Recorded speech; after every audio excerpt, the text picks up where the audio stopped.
I've noticed that we're very happy as a society to talk about death all the time, but not when it's connected to people. If you got a charger, actually, because my phone's died, we might say. Our car battery it's died. We'll use the word death all the time. But then, rather like what we see here, if somebody actually dies, we don't like to say the D word. And we say they've fallen asleep, which is terrible. Because when you say to a child that grandpa fell asleep, the child then thinks, I don't want to fall asleep because grandpa did, and now he's in a box. Isn't it interesting, the language that we use? And we see that in the story here. And so we saw from Ezekiel that wonderful passage about the bones that will have life breathed into them. And then we see in the Lazarus narrative this last and biggest miracle in John's gospel. It's a foretaste of Jesus' death and resurrection as we head towards Easter, a foreshadowing of what's to come. It's almost like in a church sense having this today. This is almost like when you're on a plane and you go through the safety brief and they tell you what to do in the event that the plane's going to crash and what will happen if you land in the water. And I can say with almost certainty that nobody here has been on a plane that's landed in the water. Although if you have, put a hand up. No, I've been on a plane that's landed in the water. It was a float plane. But other than that, but they go through the safety brief so that you're familiar with what would happen. And in a sense, we see that as the gospel unfolds and we head towards Easter, we see their eyes being opened to the possibility of resurrection. Not only is this a foretaste of Jesus' death and resurrection, but him raising someone from the dead is also, in a sense, what led to his death and resurrection. One commentator puts it like this: it is the main factor, the raising of Lazarus from the dead. It is the main factor, humanly speaking, that precipitated events. News of Lazarus' restoration to life spread like wildfire among the people. The Jewish leadership decided they needed to eliminate Jesus. So we see three sections. We have the section where Jesus hears the news. Then we have the section where he is comforting the sisters of Lazarus. And then we have the section where he's raised from the dead. So I'll go through those fairly quickly. So the background, this is the first time that Lazarus was mentioned. We know about Martha and Mary, and really helpfully, John tells us, in case you wondered, because there's more than one Mary in the Bible, this is the same Mary, verse 2, who's poured out perfume on the feet of the Lord and wiped his feet with her hair. Do you remember that story? Great, 3 of you do. Good. I'm not going to ask you any hard questions today. Other days I might. But so Jesus heard that Lazarus was sick. And he sets out his intention in verse 4. The sickness will not end in death, he says. It is for God's glory that God's Son, as Jesus, may be glorified through it. And so this is someone that Jesus loved, a family he loved. You might say they were family friends almost, as we might have family friends. And so he heard word that he was sick. And one of the questions we might ask is, well, why did he take so long? Why did he take so long? If he got the text message saying that they were sick, why didn't he go? Well, the clue is in that it wasn't a text message. It wasn't like today. So the news would have come probably quite slowly on foot. The distance between where they were and where Jesus was saying was about 33 kilometers, or roughly a day's walk. So it's quite likely that by the time Jesus got the news, Lazarus would already have been dead. And in any case, if it took a day for the news to come to Jesus and it would take a day for him to go back, they'd be pretty certain that he would be dead by the time he got there. There was no need to rush. And on the other hand, there's that knowing, as we see in verse 4, that Jesus knew how this was going to go. I was reminded this morning in a word of wisdom from one of my children that when it comes to healing, when it comes to Jesus answering prayer, it's in his timing and not ours. And sometimes we can say, why not today, Lord? And the answer is, because it's not yet. And that doesn't mean that Jesus has stopped listening. We see here it doesn't mean he doesn't care. But in the fullness of time, God's plans are different to ours. Anyone find that irritating? I do. Come on, Lord. I've got this sore throat and it's not going away. And other things too. Could you just heal me? In the end, yes, but not now, not yet. So I'll preach and sip through water as I go. I'm reminded from the song we sang this morning that it's God's breath in our lungs that enables us to praise and indeed to preach and to read the Bible and to speak the word. All things come from you, and of your own do we give you. And so, there was no rush.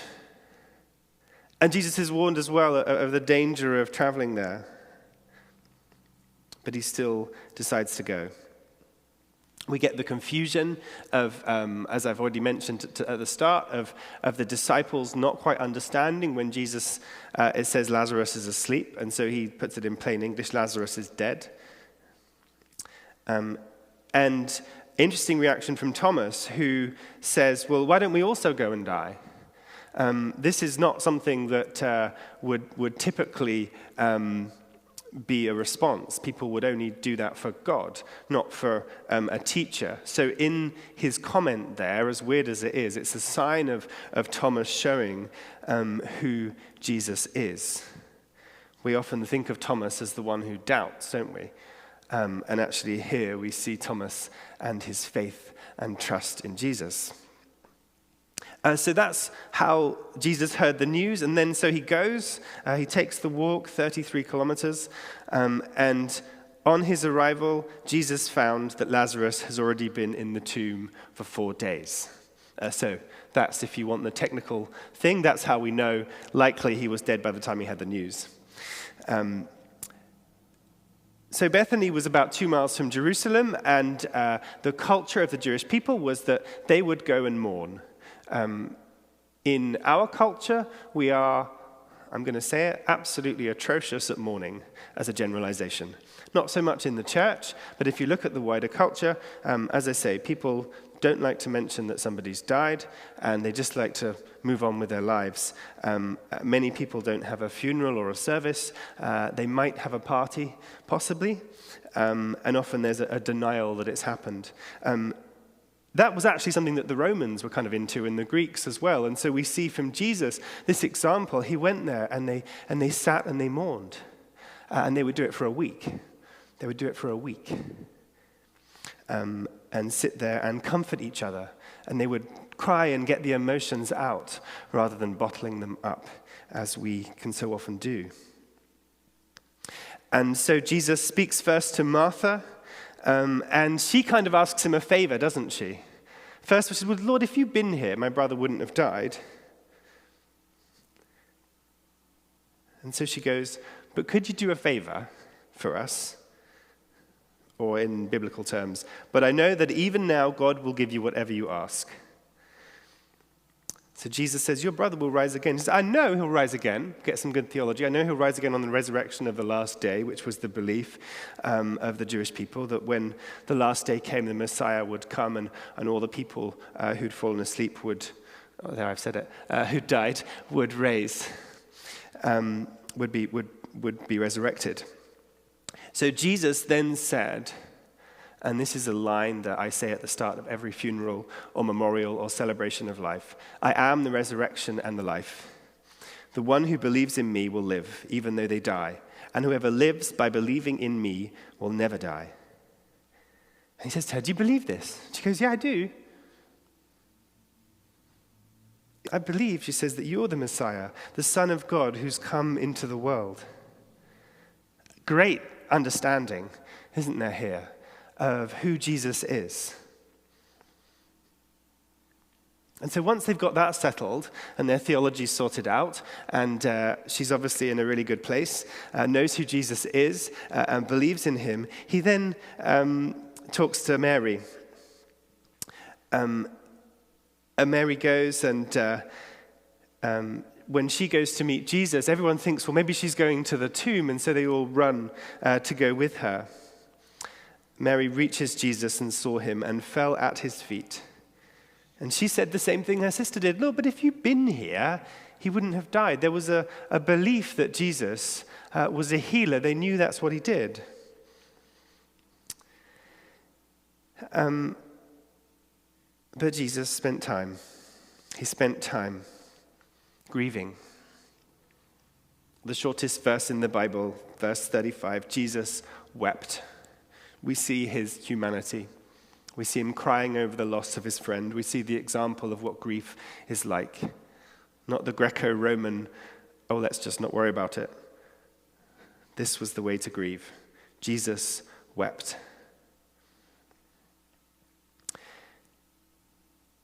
And so deeply moved, he went to the tomb. It was a cave that looks like what we know as the tomb that Jesus himself would be buried in. What are these tombs like? Well, they would have something that resembles a track in front and a circular stone, like the ones you see in the pictures or you maybe saw at Sunday school. A stone like that. I almost imagine it'd be like a millstone. If you've been in a windmill, not a new windmill, but like a proper old windmill, and they have those big millstones to grind the flour.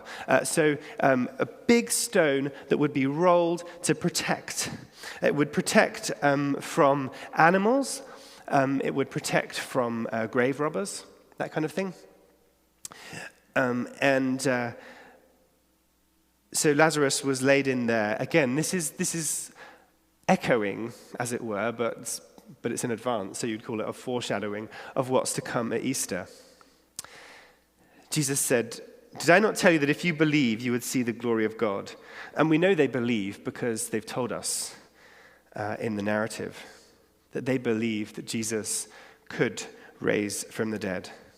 And so they took away the stone, and Jesus said, Father, as he prays, I thank you that you've heard me. I know you always hear me. But we get this bit in the narrative to show that Jesus is saying the prayer out loud so that other people hear, so that they can believe in him too.